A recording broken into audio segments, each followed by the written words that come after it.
السلام علیکم ورحمۃ اللہ وبرکاتہ.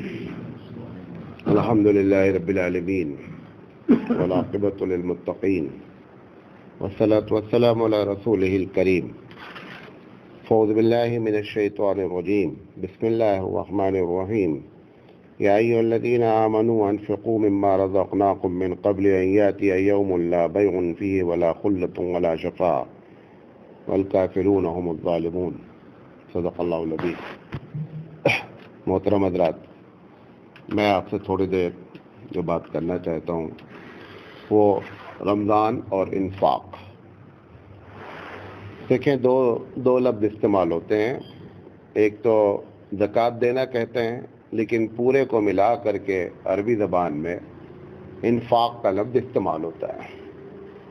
عربی میں نفق کہتے ہیں سرنگ کو، جس کا ایک سرا ہوتا ہے داخل ہونے کا اور دوسرا سرا ہوتا ہے نکلنے کا. مال کے خرچ کرنے کو بھی اللہ تعالیٰ جو تصور دے رہا ہے وہ سرنگ کے مانند دے رہا ہے. مطلب کیا ہے کہ اگر مال ہم نے دیا ہے تو دوسرا راستہ بھی آپ کو کھلا رکھنا ہے. ایسا نہیں ہونا چاہیے کہ داخل ہونے والے سرنگ کا راستہ رہے اور ادھر والا پیک کر دیا جائے، تو یہ انفاق نہیں کہلائے گا. اس لیے اس لفظ میں خود اس بات کا پورا بھرپور تصور دیا جا رہا ہے کہ اللہ اگر دیتا ہے تو اس کے دونوں راستے ہونے چاہیے. آنے کا راستہ بھی ہونا چاہیے اور جانے کا راستہ بھی ہونا چاہیے. ایک بات. دوسری چیز،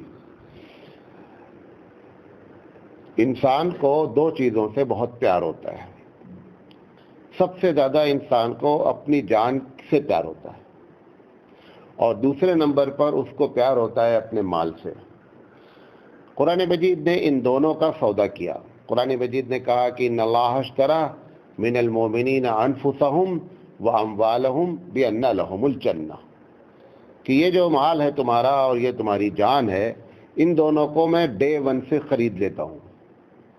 میں نے ان کو خرید لیا ہے اور خریدنے کے بدلے میں نے تم کو جنت دی ہے. تو جب انسان پیدا ہوتا ہے، خاص کر مومن، کیونکہ مومن کا ذکر ہے، ان اللہ اشتری من المؤمنین، مومن کا کی جان اور مال دونوں بک چکی ہے. جس چیز کا سودا ہو جاتا ہے اس میں اس بات کا دھیان، مثال کے طور پر آپ بازار جاتے ہیں، کبھی کبھی کیا ہوتا ہے کہ ہم کو لمبی مارکیٹنگ کرنی ہوتی ہے. ہم ایک سامان خریدتے ہیں اور خریدنے کے بعد پیسہ بھی دے دیتے ہیں اور دکاندار سے کہتے ہیں کہ بھائی آپ رکھیے گا، ابھی تھوڑی دیر میں آتے ہیں. اب اس کے بعد آدھا گھنٹے کے بعد آپ پلٹ کر کے آئے اور آ کر کے کہا بھائی میرا سامان دے دو. وہ کہتا ہے بھائی صاحب سامان کیسا آپ کا؟ کیسا؟ کس سامان کی آپ بات کر رہے ہیں؟ اگر اس طریقے سے وہ بات شروع کرے گا تو آپ بتائیے کہ لڑائی کہاں تک جائے گی. ہے لڑائی ہی لڑائی ہونی ہے، کیونکہ پیسہ بھی پے کیا جا چکا تھا اور آپ نے امانتاً تھوڑی دیر کے لیے رکھا تھا اور اب آپ دینے کے لیے تیار نہیں ہیں. دونوں چیزوں میں انسان یہی کرتا ہے. جان بھی دی ہوئی ہے اسی کی ہے، لے لیتا ہے. ہم واہ ویلا چلا رہے ہیں. بھئی آپ سے تو پہلے کہا جا چکا تھا کہ آپ کو تھوڑے ٹائم کے لیے دیا جا رہا ہے. اب وہ اگر اپنے وقت پر مانگ رہا ہے رب ذوالجلال، تو ہم کو اس بات میں ناراضگی کی کیا ضرورت ہے؟ پیسہ تو ہم، پیسہ ہو یا مال ہو، جان ہو یا مال ہو، دونوں تو خرید چکا ہے، خرید کر آپ کے پاس دے دیا، تھوڑی دیر کے لیے استعمال کے لیے دے دیا ہے. اب وہ واپس مانگ رہا ہے تو ہم چلا رہے ہیں. تو جیسے اس دکان سے لڑائی ہونی ہے، ایسے ہی رب کی ناراضگی بھی ہونی ہے، کیونکہ سودا ہو چکا تھا. کیا ہو چکا تھا؟ سودا ہو چکا تھا. اچھا، مزے کی بات آپ یہ دیکھیے مال کے بارے میں کہ دیتا بھی رب ہے. یہ بات سمجھنا کہ رب دیتا ہے، یہ ان لوگوں کو بہت تکلیف دیتی ہے جو سمجھتے ہیں کہ ہم اپنی گٹس سے مال کو کما رہے ہیں. اگر یہ کوئی انسان سمجھتا ہے کہ ہم اپنے گٹس سے، اپنی صلاحیت سے مال کما رہے ہیں، تو میں آپ کو بتاؤں کہ آپ اب جس کیٹیگری کے ہم ہیں، مطلب ہم نے ایم ایس سی کیا ہے، ہم نے ایم کام کیا ہے، آپ دیکھیں کہ آپ کا کلاس فیلو جو آپ سے بہت اچھے نمبر لیا تھا وہ نہیں کما رہا ہے. آپ ہی کیوں کما رہے ہیں؟ تو پتہ چلا کہ یہ جو مال دیا جا رہا ہے اس کے پیچھے کوئی دوسرا راز ہوتا ہے رب ذوالجلال کا. کسی کو دے کر کے آزماتا ہے اور کسی کو لے کر کے آزماتا ہے. چاہیے تھا البتہ اگر ہم دیکھیں کہ اللہ سب کو دے دے مال، تو اللہ تعالیٰ کی کیا پرابلم ہے آپ بتائیے. اس کے خزانے میں سب کو کروڑ پتی ارب پتی بنا دے، کوئی فرق نہیں پڑتا ہے، کوئی فرق نہیں پڑتا ہے۔ لیکن پروردگار عالم ایسا ایک نظام قائم کیے ہوئے کہ کچھ کو دیتا ہے، کچھ کو لے لیتا ہے، اور پھر کچھ کو جو دیا رہتا ہے اس سے بھی لے لیتا ہے، پھر دوسرے کو دے دیتا ہے۔ آپ اپنے 100 سال کی تاریخ میں دیکھ لیں اپنے شہر کی، کل جو ایک آدمی مالدار تھا آج چوراہے پہ کھڑا ہوا ہے، کل جو چوراہے پہ کھڑا تھا آج وہ مالدار ہو گیا ہے۔ یہ اللہ تعالیٰ کا ایک نظم ہے۔ روکتا کس کے پاس ہے مال کو لمبا اسی کے پاس روکے گا جو اس کے اس سودے کو صحیح جگہ استعمال کرتا رہے گا۔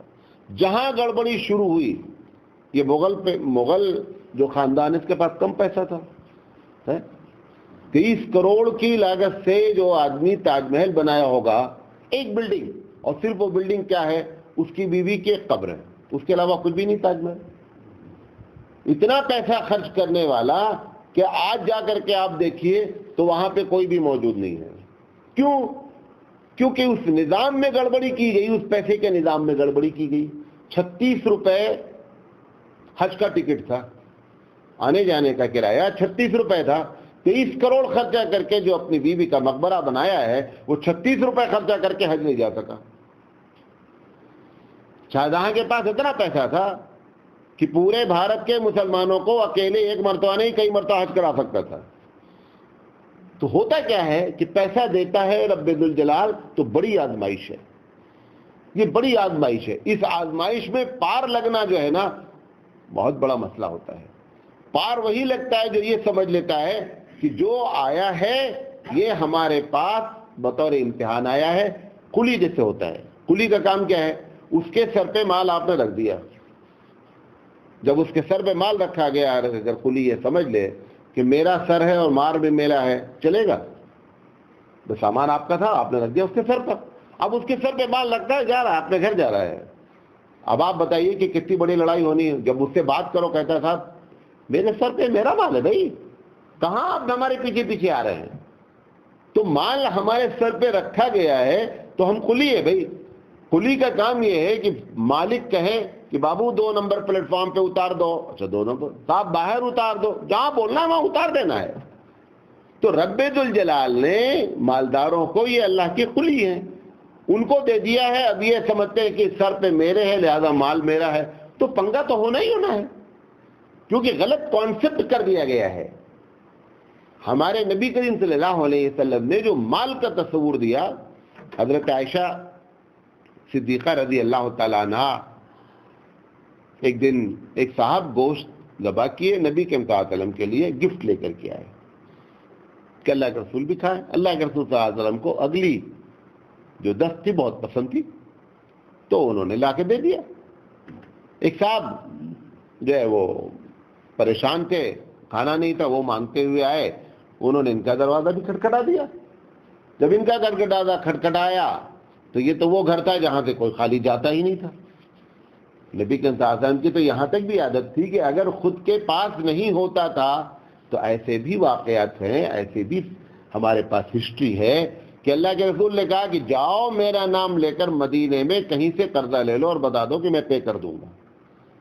آپ صلی اللہ علیہ وسلم کی سخاوت یہاں تک تھی۔ ہم تو اس وقت دیتے ہیں کہ جب ہمارے پاس ایکسٹرا ہوتا ہے، ہم نے آج تک کسی کو قرضہ لے کر تھوڑے دیا ہے۔ سرکار دو عالم صلی اللہ علیہ وسلم قرضہ لے کر کے کہتے تھے میرے نام پہ قرضہ لے لو اور میں قرضہ پے کروں گا۔ حضرت عائشہ صدیقہ رضی اللہ تعالیٰ عنہ نے گوشت کو کاٹا اور اس کو دے دیا کہ بھیا لے جاؤ، تم بھی پکاؤ کھاؤ۔ نبی کریم صلی اللہ علیہ وسلم جب آئے تو اللہ کے رسول صلی اللہ علیہ وسلم نے کہا عائشہ کچھ کھانے کے لیے ہے؟ تو انہوں نے کہا ہاں گوشت ہے، اور اس میں ایسا ایسا گوشت آیا تھا اور میں نے اس میں دے دیا، اتنا دے دیا اتنا باقی ہے۔ نبی کریم صلی اللہ علیہ وسلم نے قیامت تک کے لیے امت محمدی کو ایک پالیسی دی۔ آپ نے فرمایا عائشہ جو دے دیا نا وہ باقی ہے، جو دے دیا وہ باقی ہے، جو رکھ لیا ہے وہ خرچہ ہو گیا ہے۔ کیوں؟ جو دے دیا ہے وہ فارور ہے، ہمیشہ کے لیے ہے۔ جو خرچہ کر دیا ہم نے یہ ہمیشہ ہمیش کے لیے آپ کے اور ہمارے کام آنے والا ہے۔ جو کھا لیا جائے گا یہاں پر یہ ختم ہو جائے گا۔ تو آپ نے پوری قیامت تک کے لیے پالیسی دے دی، جو آدمی یہ سمجھے گا کہ جو دے دیا گیا وہ باقی ہے، جو رکھ لیا گیا وہ خرچہ ہو گیا، یہ تو اس وقت اندازہ ہوگا جب فائل کھلے گی۔ جب فائل کھلے گی آنکھ بھرنے کے بعد تب لوگوں کا اندازہ ہوگا کہ یہ ہم سے کتنی بڑی. اچھا چھوڑ بھی ان کے لیے رہے ہیں جن کے لیے آپ چھوڑ رہے ہیں, اچھا ہے پیسہ چھوڑنا چاہیے والدین بچوں کے لیے بھی, لیکن اپنی آخرت برباد کر کے نہیں خود چھوڑنا چاہیے. جب ہم مر جاتے ہیں, اگر ہمارے ہاتھ پہ چاندی کی انگوٹھی بھی پڑی ہوتی ہے, بیٹا بہت ابا کو پیار کرتا ہے لیکن چاندی کی انگوٹھی چھوڑتا نہیں ہے. آپ کو جانا ہے ایک دم خالی ہاتھ, ایک چاندی کی انگوٹھی بھی چھوڑ کر نہیں کہ ابا اچھا چلو بہت پیار کرتے تھے اس کو چاندی کی انگوٹھی کے ساتھ دفنا دیا جائے گا. اگر بنیان اتر نہیں پاتی تو کینچی سے کاٹ کے برباد کر دے گا, لیکن بنیان چھوڑے گا نہیں آپ کو. یہ کیفیت ہے ہم جن کے لیے ہم حرام حلال کرتا کس کے لیے آدمی؟ حرام حلال دو ہی آدمی کے لیے کیا جاتا ہے, بچوں کے لیے اور بیوی کے لیے. قرآن مجید کہتا ہے کہ ایک بھی قیامت میں, جیسے ہم نے بیوی کے لیے بہت سونا بنایا, زکات نہیں دے رہے, بہت چاہتے ہیں بیوی کو تبھی تو بنایا ہے, بھئی اصل چاہت تو وہاں بچا ہے, اور اس کو یہ یہاں تم نے لاد کر کے اس کو جو عذاب میں مبتلا کر دیا, تمہاری چاہت تو اصل تھی کہ وہاں بچ جاتی. جن کے لیے ہم یہاں پہ خوب کر رہے ہیں, قیامت میں قرآن مجید کہتا ہے یوم یفر المرء من اخیہ وامہ وابیہ وصاحبتہ وبنیہ لکل امرئ منہم یومئذ شأن یغنیہ. کہتے ہیں قیامت میں یہ جب ایک دوسرے کو دیکھیں گے, ابا ادھر سے آ رہے ہیں, بیٹا ادھر سے, ارے رے اگر ابا سے ٹکراؤ ہو گیا, کہیں ابا ایسا نہ ہے کہ کہہ دیں کہ بیٹا ایک نیکی میری شارٹیج ہے پلیز دے دو مجھے, حالانکہ اس بیٹے کے لیے ابا نے ہی سارا حرام حلال کیا ہے. اب ایک نیکی کے لیے ملاقات نہیں کرنا چاہ رہا وہاں قیامت میں, تو جن کے لیے ہم مرے ہیں وہ یہ کریں گے ہمارے ساتھ. لہذا اپنی آخرت خراب کر کے ہم جو ہے کسی کی دنیا نہ بنائیں. ہاں اپنی آخرت بھی بنی رہے, ان کی دنیا بھی بن جائے, یہ اسلامی پالیسی ہے, لیکن ایسا نہیں ہونا چاہیے کہ ہماری آخرت برباد ہو جائے اور ان کی دنیا بن جائے, کیونکہ کوئی بھی کسی کے کام آنے والا نہیں ہے. تو یہ جو اللہ تعالیٰ نے مال کا کون کو دیا, اپنے گٹس سے جتنے بھی سمجھ لیا کہ میرا گٹس ہے, یہ گٹس کی جو پالیسی ہے کہ میں نے کمایا ہے, میں بڑا ہوشیار ہوں, یہی جملہ قارون کا تھا. جب قارون سے کہا گیا کہ تیرے پاس اتنا پیسہ ہے کہ تو خزانے کی چابی کو گدھے پہ لاد کے گھومتا ہے. قرآن کیا ہے, خزانہ نہیں, خزانے کی چابی کو گدھے پہ لاد کے گھومتا تھا, اتنا زیادہ پیسہ رکھا تھا. جب اس سے پوچھا گیا بابو خرچہ کرو, بہت محنت سے ہے, بہت جگاڑ لگا کر کے کمایا گیا ہے. جب اس نے یہ تصور پیش کیا تو اللہ تعالیٰ نے اس کے خزانے کو حکم دے دیا کہ جہاں پہ رکھا گیا ہے وہیں چلا جائے نیچے, اور سارا خزانہ ختم ہو گیا. یہی ہوتا ہے بڑے بڑے خزانوں کے ساتھ, پیسوں کے ساتھ یہی ہوتا ہے. لیکن جب بندہ اللہ کے راستے میں دیتا رہتا ہے, جہاں جہاں ضرورت ہے دیتا رہتا ہے, تو وہ پیسہ لانگ کھینچتا ہے. باپ کما کے باپ انجوائے کر لیتا ہے, بچے اگر نیک ہو گئے تو بچے کر لیتے ہیں, اور جہاں پہ خرابی آئی وہاں پر پیسہ کیا ہوتا ہے, پیسہ جگہ رکتا ہی نہیں. اب دیکھیے مانگنے کی جس ہے 2.5% زکوٰۃ لی گئی ہے, کتنی؟ حالانکہ زکوٰۃ کی 4 کیٹیگری ہے, معلوم نہیں اس کے پہلے آپ نے سنا ہے کہ نہیں. 2.5%, 5%, 10% اور 20%. کتنے ہیں؟ 2.5 کا ڈبل 5, 5 کا ڈبل 10 اور 10 کا ڈبل 20. 2.5% زکوٰۃ کون دے گا؟ جس کے پاس پیسے ہیں, مال تجارت ہے, سونا اور چاندی ہے, یہ لوگ 2.5% زکوٰۃ دیں گے. 5% زکوٰۃ کون دے گا؟ کسان دے گا, جس کو پتہ ہی نہیں ہے کہ ہم کو بھی زکوٰۃ دینی ہے. اگر پیداوار ہوئی ہے اس کے کھیت میں 100 کلو پیدا ہوا ہے, اور یہ 100 کلو پیدا کرنے میں اس نے پانی خریدا ہے, یعنی قدرتی پانی سے پیداوار نہیں ہوئی ہے, پانی خریدا گیا ہے, تو 100 کلو میں 5 کلو اس کو دینا ہے. اور اگر پانی رب نے دیا ہے, پیداوار میں پانی خریدا نہیں گیا ہے, تو 100 کلو میں 10 کلو دینا ہے. اور 100 میں 20 اس کو دینا ہے کہ کوئی ایسا مال آپ کو, ان ایکسپیکٹڈ مال, کہ جس کی آپ کو امید نہیں تھی, وہ پیسہ آپ کے پاس آ گیا. مثال کے طور پر آپ گھر بنا رہے تھے, اچانک نیچے جو ہے 1 کلو سونا نکل آیا زمین کے نیچے سے. یہ سونا اگر آپ کے ہاتھ لگا تو ایسی شکل میں اس پر پہلی زکوٰۃ 20% ہوتی ہے, پھر اس کے بعد اس کی زکوٰۃ کیا ہوتی ہے؟ 2.5% ہوتی ہے. یہ اللہ تعالیٰ کا ایک نظام ہے, 2.5%, 5%, 10% اور 20%. عموماً 2.5% والے ہیں,